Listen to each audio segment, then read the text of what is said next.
दोस्तों, दुनिया की सबसे पावरफुल चीज क्या है? कोई आर्मी, कोई टेक्नोलॉजी, कोई न्यूक्लियर वेपन? नहीं। दुनिया की सबसे पावरफुल चीज है भरोसा। और इस भरोसे का सबसे बड़ा सिंबल बना यूएस डॉलर। 1945 के बाद से डॉलर दुनिया का एंकर करेंसी है।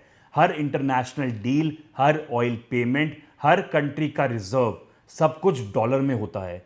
लेकिन अब सवाल यह उठ रहा है, क्या डॉलर का एरा खत्म हो गया? क्या दुनिया एक नए फाइनेंशियल ऑर्डर की तरफ बढ़ रही है? आज मैक्रो कैफे पर हम यही समझेंगे, डॉलर डोमिनेंस के खिलाफ कौन उठ रहा है, क्यों उठ रहा है, और क्या यह फाइट जीती जा सकती है। वीडियो एंड तक देखना, बिकॉज सब चीजें बहुत सिंप्लीफाइड फॉर्म में कवर करेंगे हम।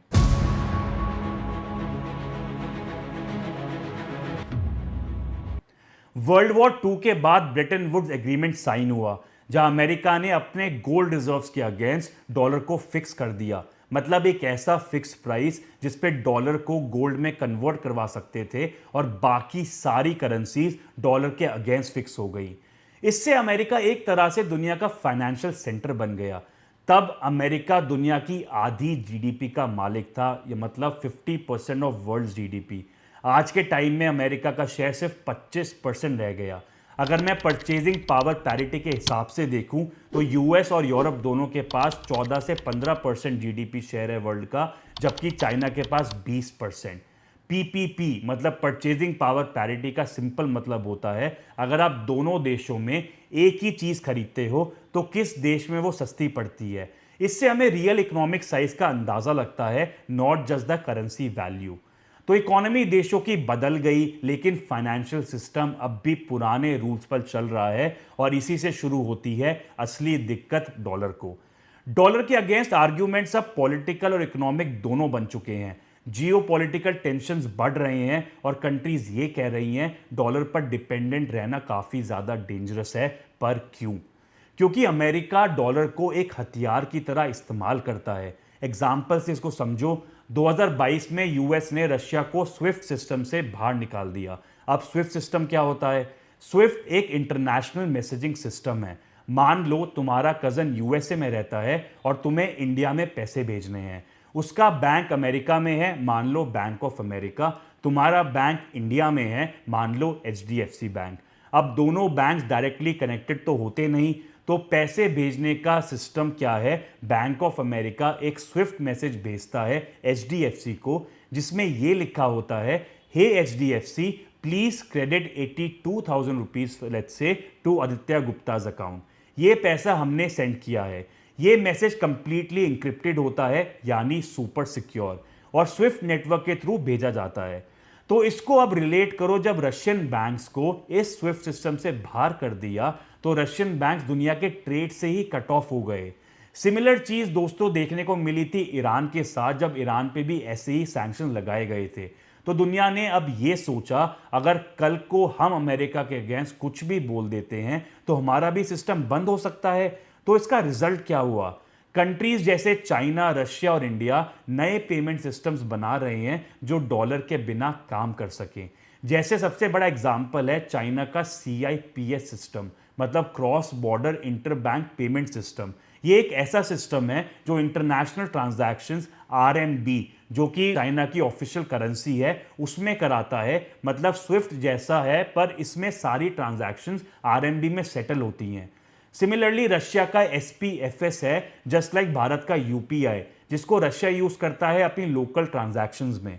इंडिया का यूपीआई एक डोमेस्टिक सिस्टम है, लेकिन अब ग्लोबल वर्जन पर काम हो रहा है। जैसे as of 2025 Indians can directly make payment through UPI in countries like UAE, Singapore, Mauritius, Bhutan, France and Qatar, just like they do in India by scanning a QR code. और दोस्तों, BRICS countries मिलकर बना रही हैं एक blockchain based system जो है BRICS पे, जो डायरेक्टली लोकल करेंसीज में पेमेंट करेगा। मतलब इंडिया को रुपी में, साउथ अफ्रीका को साउथ अफ्रीका की करेंसी में, ब्राजील को रियाल में जो ब्राजील की करेंसी है, एंड बाकी सारी जो ब्रिक्स नेशंस है उसको उनकी लोकल करेंसी में।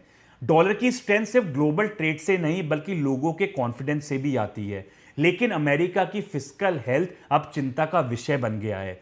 आईएमएफ के अनुसार यूएस का जो डेट टू जीडीपी रेशियो है वो एंड ऑफ डेकेड मतलब 2030 तक 144% तक पहुंच सकता है। यानी अगर अमेरिका $100 कमाता है तो $144 तक का लोन है उस पर। मूडीज ने मई 2025 में यूएस का सॉवरेन रेटिंग डाउनग्रेड करके AA1 कर दिया because of rising borrowing cost, fiscal risk, जो कि यह दिखाता है कि ट्रस्ट खत्म हो रहा है यूएस पे। और इतना ही नहीं बल्कि इकोनॉमिस्ट इंटेलिजेंस यूनिट ने यूएस को एक फ्लॉड डेमोक्रेसी घोषित करा from full democracy in its democracy index. इसका मतलब है दुनिया के नजरिए में अमेरिका अब उतना पॉलिटिकली स्टेबल और फाइनेंशियली डिसिप्लिन नहीं रहा जितना वो पहले था। अब इन्वेस्टर्स भी डाउट करने लगे हैं कि ये सिस्टम कितना सस्टेनेबल है। ब्रिक्स ग्रुप जैसे Brazil, Russia, India, China and south Africa अब एक्सपैंड होके ब्रिक्स प्लस बन गए हैं। नए मेंबर्स जो हैं वो हैं Egypt, Ethiopia, Iran, Indonesia, UAE और सऊदी अरेबिया। अब इसका बेनिफिट देखो ब्रिक्स प्लस का। जो कंट्रीज अभी रिसेंटली जिन्होंने ज्वाइन करा है उनके पास 3.5 बिलियन पॉपुलेशन है और उनकी जो जीडीपी है दैट इज अबाउट $29 ट्रिलियन, मतलब 28% ऑफ ग्लोबल इकोनॉमी। और अगर सऊदी अरेबिया ऑफिशियली ज्वाइन करता है जो थोड़ा सा डिलेड चल रहा है तो ये ब्लॉक दुनिया का आधा ऑयल प्रोड्यूस करेगा। अब ये ग्रुप है ब्रिक्स प्लस जो ये कह रहा है डॉलर के बिना भी ट्रेड पॉसिबल है। लेकिन इन सब के बीच में ब्रिक्स के अंदर भी एक प्रॉब्लम है जो है यूनिटी की। रशिया और ब्राजील चाहते हैं एक कॉमन ब्रिक्स करेंसी हो। इंडिया और साउथ अफ्रीका कहते हैं हम अपने लोकल करेंसी से ट्रेड करेंगे और चाइना अपना आरएमबी प्रमोट कर रहा है। अब इसमें एक टेक्निकल प्रॉब्लम है कि अगर सिंगल करेंसी चाहिए ब्रिक्स नेशंस को तो उसके लिए एक सिंगल सेंट्रल बैंक, एक फिस्कल पॉलिसी और एक मॉनेटरी यूनियन होना चाहिए। ये सब ब्रिक्स के पास नहीं है क्योंकि हर कंट्री का पॉलिटिकल सिस्टम और ग्रोथ अलग है, इसलिए ब्रिक्स करेंसी अभी दूर का एक सपना है। ब्रिक्स पे सिस्टम जो 2025 में लॉन्च होना था अब वो 2030 तक डिलेड हो गया है। फिर भी कुछ प्रोग्रेस हमें देखने को मिली है, जैसे रशिया का 90% ट्रेड अब नॉन डॉलर करेंसीज में होता है और चाइना का आरएमबी ब्रिक्स के अंदर सबसे ज्यादा यूज होने वाली करेंसी है। चाइना का गोल काफी ज्यादा क्लियर है, अपनी करेंसी आरएमबी को ग्लोबल बनाना, लेकिन काफी ज्यादा कंट्रोल स्पीड में। कि अब आप इससे बेटर समझोगे जब आप एक टाइमलाइन देखोगे। 2008 में आए ग्लोबल फाइनेंशियल क्राइसिस जिसने चाइना की आंखें खोल दी कि डॉलर पर ओवर डिपेंडेंस एक रिस्क है। फिर 2010 से 2015 के बीच में चाइना ने आरएमबी को प्रमोट किया, फॉरेन ट्रेड आरएमबी में स्टार्ट करा। 2015 में आरएमबी आईएमएफ के एसडीआर बास्केट में इंक्लूड हुआ विद 10.9% वेटेज, जो कि थर्ड लार्जेस्ट वेट है after dollar and euro, which is a milestone in RMB internationalisation. 2025 में आरएमबी ट्रेड सेटलमेंट 30% तक पहुंच गया। अब SDR the special drawing rights ये क्या होता है दोस्तों? एसडीआर एक आईएमएफ बास्केट है जिसमें ग्लोबल रिजर्व्स करेंसीज इंक्लूड होती हैं जैसे US dollar, euro, Japanese yen, British pound and RMB. इसमें आना ही एक बिग लीग मेंबरशिप जैसा है। लेकिन अगस्त 2015 में आरएमबी को डी वैल्यू करना पड़ा, मतलब उसको कमजोर करा चाइना ने, और उसके बाद कैपिटल आउटफ्लो के डर से चाइना ने कैपिटल कंट्रोल टाइट कर दिए। कैपिटल कंट्रोल का मतलब होता है कि चाइना ये डिसाइड करता है कितना पैसा उसके देश में अंदर आएगा और कितना पैसा उसके देश से बाहर जाएगा। अब प्रॉब्लम ये है कि जब तक आप कैपिटल फ्लो फ्री नहीं करते आपकी करेंसी फुल्ली ग्लोबल नहीं बन सकती। इसलिए चाइना पार्शियल लिबरलाइजेशन कर रहा है, मतलब थोड़ा थोड़ा कैपिटल इनफ्लो अलाउ कर रहा है और अपने पेमेंट सिस्टम सीआईपीएस को एक्सपैंड कर रहा है। आज की डेट में 1700 बैंक यूज करते हैं सीआईपीएस सिस्टम। चाइना ने डिजिटल आरएमबी भी इंटरनेशनलाइज करना स्टार्ट कर दिया है और हांगकांग को अपना ऑफशोर हब बनाया है जहां पे डिमसम बॉन्ड्स, ये वो बॉन्ड्स हैं जो आरएमबी में डिनोमिनेटेड है पर आउटसाइड चाइना बिकते हैं। ये कुछ 2 ट्रिलियन आरएमबी तक पहुंच गए हैं। हांगकांग अब स्टेबल कॉइन के लाइसेंसेस भी इशू करेगा 2026 में। दोस्तों हांगकांग चाइना के लिए एक सेफ टेस्टिंग लैब जैसा काम करता है। इन सब के बावजूद एक्सपर्ट्स ये कहते हैं आरएमबी का गोल यूएसडी को रिप्लेस करना नहीं बल्कि आरएमबी को एक स्ट्रॉन्ग ऑल्टरनेटिव बनाना है। अगले 5 साल में आरएमबी का जो रोल है वो येन और पाउंड के बराबर हो सकता है। तो डॉलर को कौन सी करेंसी है जो एक्चुअली में रिप्लेस कर सकती है? दोस्तों European commercial bank president Christine Lagarde ने ये कहा था कि अब ग्लोबल यूरो मूवमेंट का वक्त आ गया है। यूरो दुनिया का सेकंड मोस्ट यूज्ड करेंसी है। 19% share in global use, 20% of global reserves और 40% ग्लोबल ट्रेड इनवॉइसिंग यूरो में होती है। लेकिन यूरोप के पास एक बड़ी दिक्कत यह है कि वो पॉलिटिकली फ्रैगमेंटेड है। हर कंट्री अपना डेट और बजट अलग हैंडल करती है, तो एक यूनाइटेड बॉन्ड मार्केट नहीं है अभी यूरोप के पास। दोस्तों, जर्मनी के पास अब भी AAA क्रेडिट रेटिंग है, मतलब जो भी बॉन्ड्स गवर्नमेंट जर्मनी की इशू करती है उस पे 100% ट्रस्ट है और 2.7 ट्रिलियन यूरो डेट आउटस्टैंडिंग है जर्मनी का। लेकिन यूरोप के जो टोटल सेफ एसेट्स है वो अब भी यूएस डॉलर के कंपैरिजन में बहुत छोटे हैं। ग्लोबल डेट जो है वो अभी भी 37% यूएस डॉलर में डिनोमिनेटेड है और यूरो में सिर्फ 14%। अगर यूरोप अपने नेक्स्ट जनरेशन ईयू बॉन्ड जैसे इंस्ट्रूमेंट्स परमानेंट करे तो ये गैप कम हो सकता है।